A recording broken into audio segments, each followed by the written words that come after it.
مرحبا رنگ ہے کیا سب سے نرالا تیرا، جھوم اٹھا جس نے پیا وصل کیا پیالہ تیرا۔ مرحبا رنگ ہے کیا سب سے نرالا تیرا، جھوم اٹھا جس نے پیا وصل کیا پیالہ تیرا۔ اولیاء ڈھونڈتے رہتے ہیں اجالا تیرا، واہ کا مرتبہ اے غوث ہے بالا تیرا، اونچے اونچوں کے سروں سے ہے قدم آلا تیرا۔ اور ایک شعر صرف پڑھتا ہوں، جیسے چاہے تیری سنتا ہے سناتا ہے تجھے، حسب تدبیر سلاتا ہے جگاتا ہے تجھے، اپنی مرضی سے اٹھاتا ہے بٹھاتا ہے تجھے، یا غوث اعظم قسم دے دے کے کھلاتا ہے پلاتا ہے تجھے، پیارا اللہ تیرا چاہنے والا تیرا۔ حضرات میں نے اعلیٰ حضرت کے دو شعر تضمین کے ساتھ پڑھے اور ایسا لگا کہ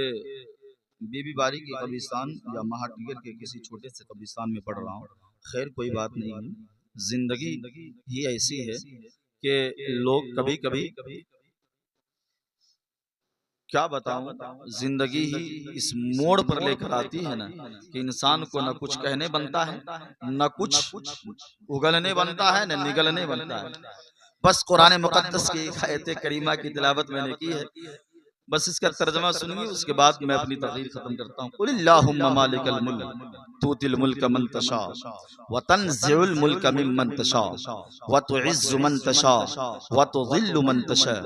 بیدک الخیر انک علی کل شیء قدیر۔ رب قرآن مقدس میں اعلان فرماتا ہے اللہ رب العزت ہی ہے جو بادشاہیت دیتا ہے، اللہ رب العزت ہی ہے جو بادشاہیت چھینتا ہے، اللہ رب العزت ہی ہے جو عزت دیتا ہے، جو ذلت کی کرسی پر بیٹھاتا ہے۔ کبھی اللہ فرعون کو اٹھا کر بادشاہ بناتا ہے تو کبھی فرعون کو نیچے دریا کے اندر غرق کرتا ہے، کبھی نمرود کو بادشاہ بناتا ہے تو کبھی اسی نمرود کو ایک لنگڑا مچھر سے مروا دیتا ہے۔ یہ اللہ کی شان ہے، یہ اللہ کی عظمت ہے، یہ اللہ کی طاقت ہے۔ ابھی آپ نے سید شکیل الزما سے بہت سارے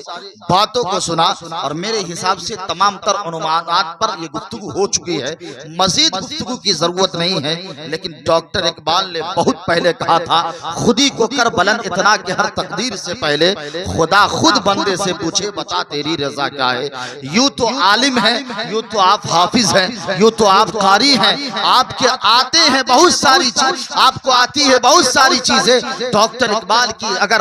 فکر کے خیالات و لائبریری سے اگر میں ایک شعر نکالوں تو میں کہہ سکتا ہوں کہ آپ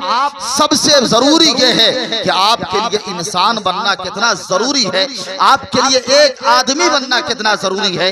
آپ کے لیے ایک غلام رسول بننا کتنا ضروری ہے، آپ کے لیے ایک عاشق رسول بننا کتنا ضروری ہے، آپ کے لیے غوث اعظم کا دیوانہ بننا کتنا ضروری ہے۔ یوں تو آتے تھے ابلیس کو بھی آتے تھے وضو کے فرائض بہت، مگر وضو کے فرائض کا جان لینے کا نام اگر ایمان والا ہوتا تو حقیقی طور پر بہت سے پنڈت بھی اپنے آپ کو ایمان والا کہتا، بہت سے لوگ بھی اپنے آپ کو ایمان والا کہتا۔ اگر اللہ کو ایک ماننا ہی ایمان کی دلیل ہے تو بہت سے لوگ ہیں جو کسی نہ کسی نظریے سے اللہ کو ایک مانتا ہے۔ جب آپ اس سے پوچھئے گا وہ کہیں گا مولانا دنیا کو پیدا کرنے والا کوئی ایک ایشور ہے جسے وہ ہم اپنی زبان میں خدا کہتے ہیں۔ اگر آپ اس کے عقیدے کو دیکھیے گا تو عقیدے کے نظریے سے وہ اپنی فکر کو یہ اجاگر کرے گا اور کہے گا ہاں ساری کائنات کا رچنا رچیتا ایک ہی ہے جس کو ہم اپنی زبان میں خدا کہتے ہیں۔ لیکن ایک مسلمان جو ایک خدا کی پوجا کرتا ہے،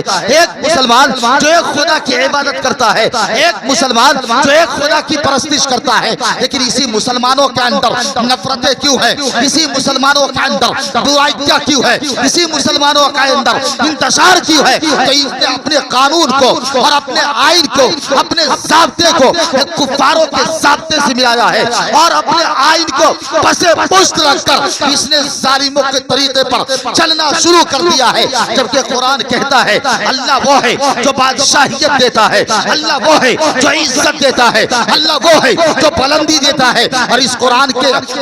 کی اس آیت کریمہ کے ضمن میں اگر میں امام جلیل الشان علامہ ابو البرکات عبداللہ ابن احمد نصفی کی روایت تفسیر مدارک سے پیش کرو تو فرماتے کیا ہے؟ وفی بعد الکتاب انا اللہ، میں اللہ ہوں، مالک الملک، میں بادشاہوں کا بادشاہ ہوں، وقلوب الملوک و نواسیہم، اور اے لوگوں دنیا کے بادشاہوں کا دل اور نواسیہم اور اس کی پیشانیاں بیدی میرے قبضے قدرت میں ہے. اللہ فرماتا ہے میں کہنا چاہتا ہوں ذرا آپ اپنے فکر اور آگہی کے گھوڑے کو ذرا دوڑائے تو صحیح، اور قرآن کا صحیح طور پر مطالعہ تو کرے. قرآن کا اعلان تو یہ ہے انا اللہ مالک الملک، میں اللہ ہوں جو بادشاہوں کا بادشاہ ہوں، وقلوب الملوک و نواسیہم، اور میں بادشاہوں کا دل اور وہ نواسیہم اور بادشاہوں کی پیشانی بیدی میرے قبضے قدرت میں ہے. پھر آگے اللہ فرماتا ہے فَإِنِ الْعِبَادُ وَتَعُونِي جَعَلْتُهُمْ عَلَيْهِمْ رَحْمَةً، اور اگر میرا بندہ اگر میری اطاعت کرے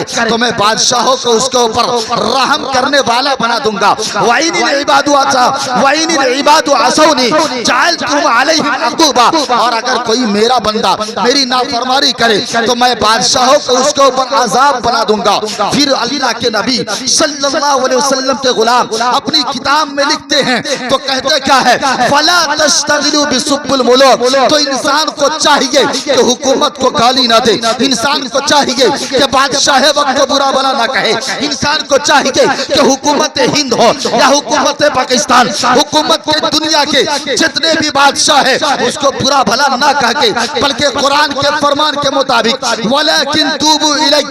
اگر وہ توبہ کر کے اللہ کی بارگاہ میں جھک جاتا ہے تو اللہ فرماتا ہے آتَفُهُمْ عَلَيْكُمْ، تو اللہ فرماتا ہے کہ میں اس کے اوپر بادشاہوں کو رحم کرنے والا اس طرح مسلط کر دوں گا کہ گویا وہ سوچے گا بادشاہ اس کی سوچ کے مطابق کام کرے گا، وہ اپنی فکر کو دوڑائے گا، بادشاہ اپنی فکر کو اسی کے حساب سے دوڑائے گا. کیونکہ میرے آقا غیب تا پیغمبر فرماتے ہیں کما تکونوا یولی علیکم، جیسا تم رہو گے ویسا بادشاہ تیرے اوپر مسلط کیا جائے گا. آج تیرا میرا رونا یہ ہے کہ تم کہتے ہو بادشاہ ہندوستان ظالم ہے، نہ بادشاہ ہندوستان نہ کل ظالم تھا نہ آج ظالم ہے نہ کوئی کبھی تک ظالم ہو سکتا ہے. اس لیے کہ تم جب اپنے کردار کو، اپنے کریکٹر کو، اپنی فکر کو، اپنے نظریات کو اگر چینج کرو گے، تبدیل کرو گے، خیالات کو اگر بدلو گے تو یاد رکھنا تیرا مقام یہ تھا، تیرا اسٹیٹس یہ تھا کہ کل نہ سکتے تھے اگر جنگ میں اڑ جاتے تھے، پاؤں شیروں کبھی میدان سے اکھڑ جاتے تھے، حق سے شرکس ہوا کوئی تو بگڑ جاتے تھے. ارے یہ دیکھ کا چیز ہے، ہم توپ سے لڑ جاتے تھے، آ گیا عین لڑائی میں کر وقت نواز، قبلہ روح ہو کے زمین بوس ہوئی قوم حجاز، ایک ہی سب میں کھڑے ہو گئے محمود و عیاض، نہ کوئی بندہ رہا نہ کوئی بندہ نواز. یہ آزانے کبھی یورپ کے کلیساؤں میں، کبھی افریقہ کے تپتے ہوئے صحراؤں میں، میاں دشت و دشت ہے، دریا بھی نہ چھوڑے ہم نے، بحر ظلمات میں دوڑا دیے گھوڑ.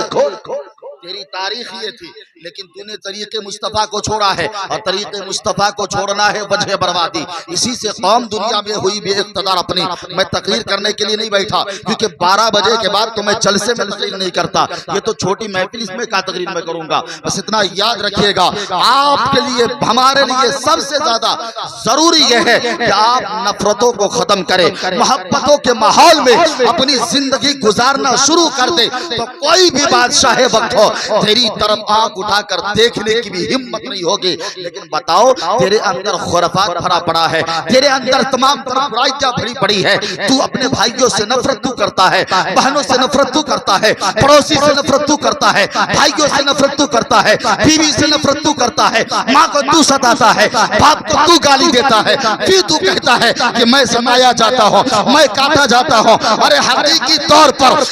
کاٹے جانے کے لائق اور مارے جانے کے لائق اگر کوئی قوم ہے تو اس قوم کا نام قوم مسلم ہے. اس لیے کہ قوم مسلم تاریخ یہ بتاتی ہے کہ جب اس نے اپنی ہسٹری کو پڑھا ہے، جب اس نے اپنی تاریخ کو پڑھا ہے تو کسی کی طرف اشارہ کیا ہے تو جس طرف اشارہ ہوا ہے اس طرف اس نے حکومت کو قائم نہ کیا بلکہ کائنات پر اسلام کا جھنڈا لہرا کر یہی کہہ دیا کہ یہی ہے آرزو تعلیم قرآن عام ہو جائے، ہر ایک پرچم سے اونچا پرچم اسلام ہو.